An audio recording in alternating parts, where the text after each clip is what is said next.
RB Udhayakumar ஐயாவுடைய சரித்திரத்தை நான் சொல்றேன். சசிகலா அம்மா பக்கத்துல இப்படி நிப்பார். சசிகலா அம்மா அப்படி நின்னாங்கன்னா நல்லா படம் பிடிச்சிக்கங்கண்ணே. சசிகலா அம்மா அப்படி நின்னாங்கன்னா அப்படியே 3 அடிக்கு முன்னாடி இப்படி நிப்பார். அந்த போட்டோ வீடியோ நான் காட்டுறேன். இப்படி நிப்பார், இப்படி நிப்படி அப்படி பேசினா கூட அந்த வார்த்தை அதிகமா வந்துடக்கூடாதாமா. இன்றைக்கு தன்னுடைய தகப்பனாருக்கு நாணயம் வெளியிடுவதிலே யாருக்கும் எந்த கவலையும் இல்லை, வருத்தமும் இல்லை. ஆனால் இன்றைக்கு நீங்கள் மத்திய பாதுகாப்புத்துறை அமைச்சர் அவர்களை அழைத்து அவர் பேசியது திமுக கட்சிக்காரர்களை விட மத்திய அமைச்சர், பாரதிய ஜனதா கட்சியுடைய மத்திய அமைச்சர் புகழ்ந்து பேசியிருக்கிறார் என்று சான்றிதழ் கொடுத்திருக்கிறார். நான் அவர் ஏற்கனவே பேசியதை பாரதிய ஜனதா கட்சியினுடைய 9 ஆண்டு கால சாதனை விளக்க பொதுக்கூட்டத்தில் மாண்புமிகு பாதுகாப்புத்துறை அமைச்சர் அவர்கள் ராஜ்நாத் சிங் அவர்கள் பேசியதை இங்கே உங்களுக்கு ஊடகத்தின் வாயிலாக தமிழ்நாட்டு மக்களுக்கு நான் வெளியிட கடமைப்பட்டிருக்கிறேன். அவர் என்ன சொல்லியிருக்கிறார்? திமுகவின் ஊழல் ஆட்சியை நாடே அறிந்திருக்கிறது. சொன்னது நம்முடைய மாண்புமிகு பாதுகாப்புத்துறை அமைச்சர் அவர்கள்.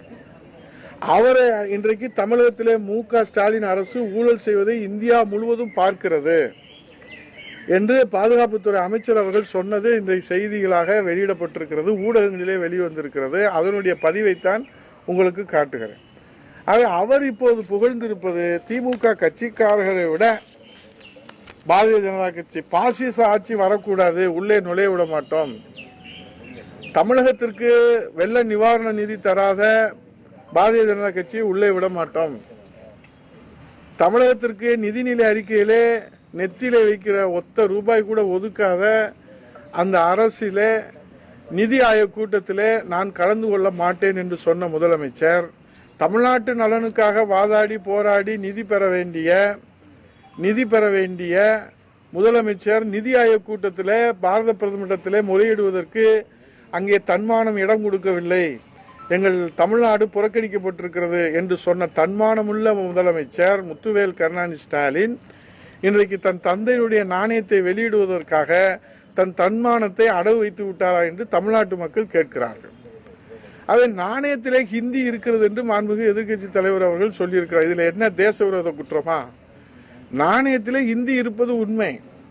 கள்ளக்குடி போராட்டத்திலே ரயில்வே நிலையத்திற்கு கள்ளக்குடி என்று பெயர் சூட்ட வேண்டும் என்று போராட்டம் நடத்தி ரயில் தண்டவாளத்திலே தலை வைத்து படுத்து ஹிந்தி ஒழிக என்று சொன்ன தலைவருக்கு ஹிந்தியிலே நாணயம் வெளியிடுகிறார்களே, அது முதலமைச்சருடைய கவனத்திற்கு தெரியுமா என்று கேட்டால் எதிர்க்கட்சி தலைவர் அந்த நாணயத்தை பார்த்திருக்கிறாரா என்று அவர் கேட்கிறார்கள். நாங்கள் இப்ப தமிழ்நாட்டு மக்கள் என்ன கேட்கிறார்கள்? அந்த நாணயத்திலே ஹிந்தி மொழி இருக்கிறதா இல்லையா? தன் தந்தையாருக்கு இன்றைக்கு அவர்கள் புகழ் சேர்க்க வேண்டும் என்பதற்காக தமிழ் இனத்தை இன்றைக்கு அடமானம் வைத்திருக்கிறார்களே, பாரதிய ஜனதா கட்சியினுடைய வாழ்நாள் அடிமையாக சாசனம் எழுதி கொடுத்திருக்கிறார்களே, இது நியாயமா என்று தமிழ்நாட்டு மக்கள் இன்றைக்கு மாண்புமிகு முதலமைச்சரை பார்த்து கேள்வி கேட்கிறார்கள்.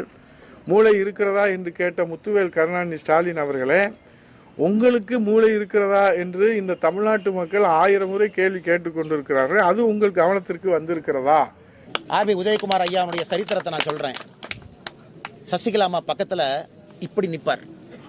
சசிகலா அம்மா அப்படி நின்னாங்கன்னா நல்லா படம் பிடிச்சிக்கங்கண்ணே. சசிகலா அம்மா அப்படி நின்னாங்கன்னா அப்படியே 3 அடிக்கு முன்னாடி இப்படி நிப்பார். அந்த போட்டோ வீடியோ நான் காட்டுறேன்.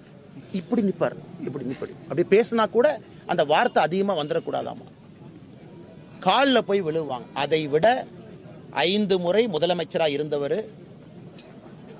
எனக்கும் அவருக்கும், அவர் பெரிய மனிதர், ஒரு கட்சியினுடைய தொண்டை.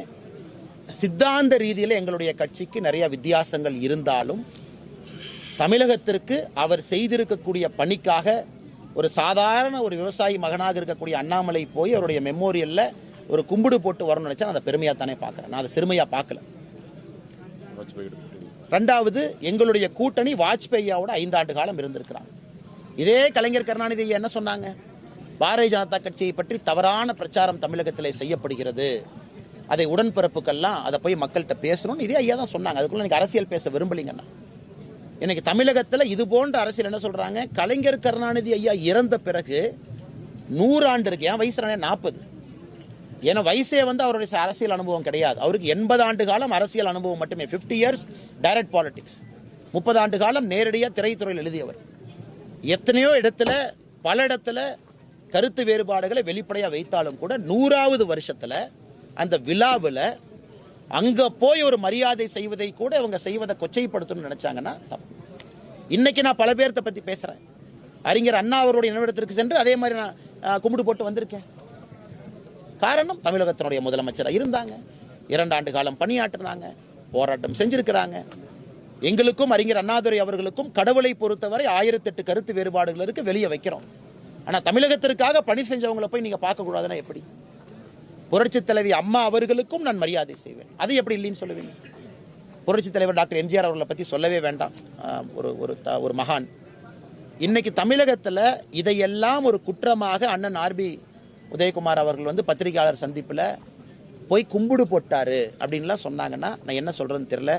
காலில் விழுகல, இப்படி பேசல, கூனி குறுகி நிக்கல, 3 அடி தள்ளி நிக்கல, கம்பீரமாக நடந்து போய் கம்பீரமாக 6 அடி இருக்கக்கூடிய நான் முதுகெலும்பு வளையாம வணக்கம் செலுத்திவிட்டு வந்திருக்கின்றேன். அதற்கு நான் பெருமைப்படுறேன். அதுக்கு நான் பெருமைப்படலைங்க.